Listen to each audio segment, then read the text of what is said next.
Hello everyone. Episode की starting में baby beast को देखकर कांग तो असमंजस में खड़ा था।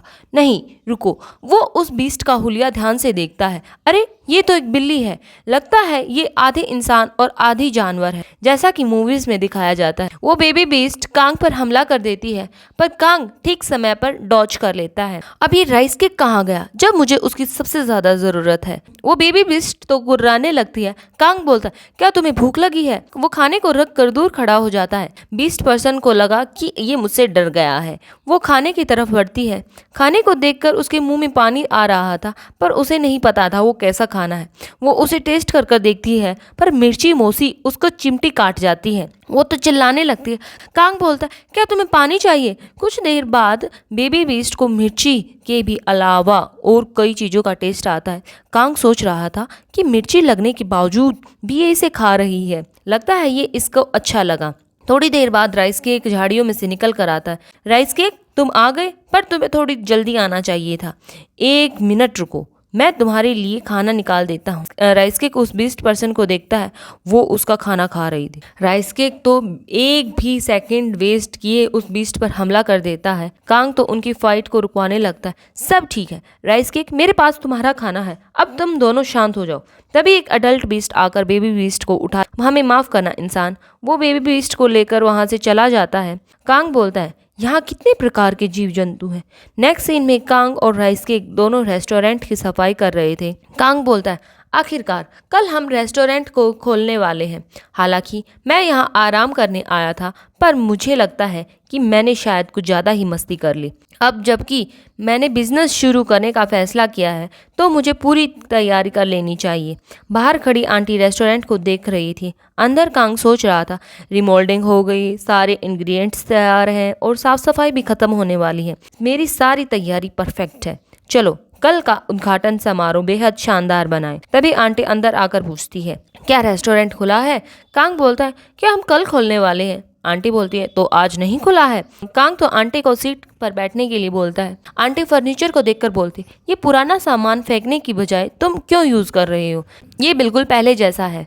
कांग पूछता है, क्या आप यहाँ पहले आई हैं जब ये टी हाउस था? आंटी तो उसके क्वेश्चन को इग्नोर कर उससे पूछती है, तो तुम यहाँ क्या बेचने वाले हो?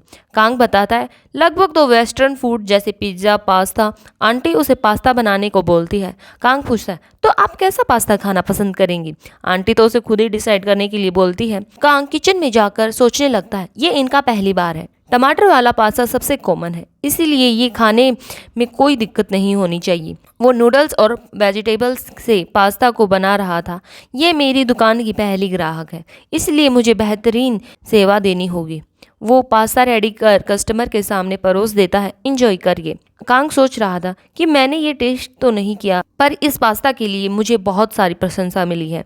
ऐसा हो ही नहीं सकता कि ये खराब बना हो।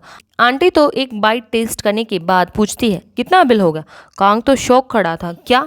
बाहर विलेज हेड आकर बैनर की प्रशंसा करने लगता है। वो बोलता है, क्या कोई अंदर है? अरे दादी पार्क, आप यहाँ क्या कर रही हैं? दादी बोलती है, ये रेस्टोरेंट है ना, तो खाने ही आई होंगी। विलेज हेड बोलता है, पर ओपनिंग तो कल है ना। दादी पार्क बोलती है, मैंने अपना खाना खा लिया है, अब मैं जा रही हूँ। कांग तो अब तक सदमे में खड़ा था। विलेज हेड प्लेट को देखकर बोलता है, क्या उसने कुछ खाया भी है? नहीं, पर उसने तो इतना सारा खाना क्यों छोड़ दिया? विलेज हेड की बात सुनकर कांग के दिल पर तो छुरियां चल रही थी। एक शेफ तब अपनी इंसल्ट फेल करता है, तब उसका बनाई गई डिश को बिना खाए कोई छोड़ दे। कांग तो यहाँ स्ट्रेस को दूर करने आया था, पर यहाँ के लोग तो उसे और ज़्यादा स्ट्रेस दे रहे थे। विलेज हेड बोलता है, क्या तैयारियों में कोई कमी रह गई है? कांग बोलता है, नहीं, कोई प्रॉब्लम नहीं है। आज के लिए रेस्टोरेंट को मैं बंद करता हूँ। विलेज हेड सोच रहा था, पर तुमने तो अभी रेस्टोरेंट खोला भी नहीं है। थोड़ी देर बाद विलेज हेड को समझ आता है कि कांग इतने स्ट्रेस में क्यों है। इसलिए क्योंकि दादी पार्क ने अपनी प्लेट में इतना सारा खाना छोड़ दिया। अरे तुम इतने दुखी क्यों हो? ऐसा तो नहीं है कि तुमने कोई इंटरनेशनल अवार्ड जीता हो। तुम हर किसी को सेटिस्फाई नहीं कर सकते हो। कांग सोच रहा था, मैंने कई सारे अवार्ड जीते हैं। विलेज हेड बोलता है, मुझे लगता है वो यहाँ खाना टेस्ट करने नहीं आई थी। तुम्हें पता नहीं है कि वो यहाँ रोज आता था? कांग पूछता है, कौन? उसका पति।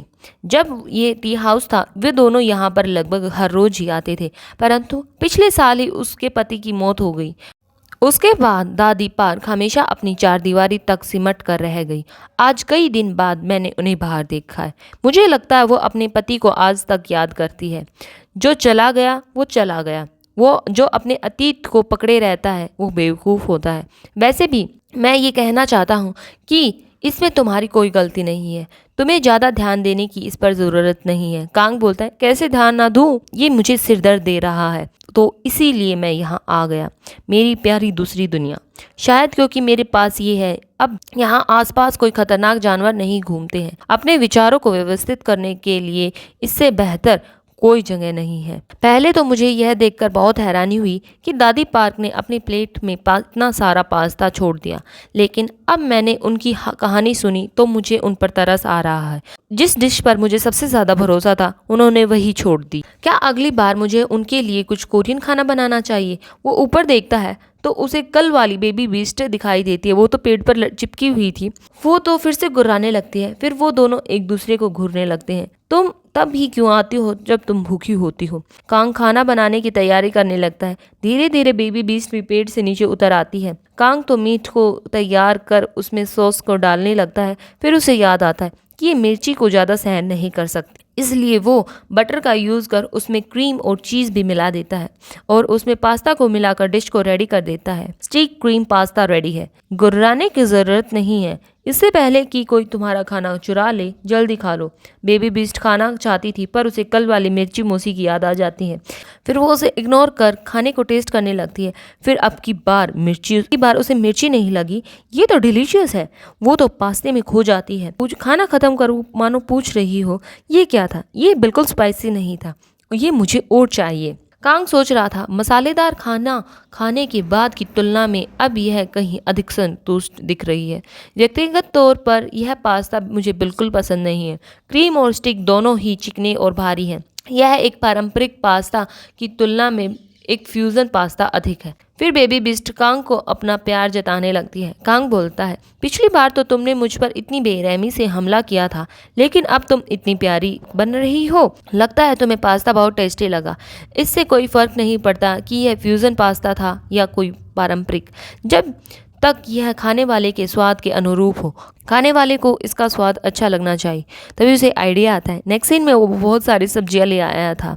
वो उन्हें धोने लगता है। स्प्रिंग ग्रीन स्ट्रॉन्ग टेस्ट देता है, तो मुझे इन्हें ध्यान से चूज़ करना होगा। ये लो राइस केक, मुझे टेस्ट करके बताओ ये कैसा है। राइस केक तो कांग को घूरने लगता है। कांग समझ जाता है कि ये काम मुझे अकेले ही करना होगा राइस केक के बिना। तो ठीक है।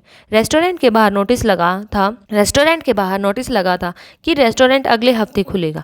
दादी पार्क अपने घर बैठी आसमान को घूर रही थी। तभी आवाज़ आती है, मैंने तो सोचा था कि अब तुम बाहर निकलने लगी हो, पर तुम तो यहीं बैठी हो। वो तो विलेज हेड थे। तुम्हें बाहर आना चाहिए।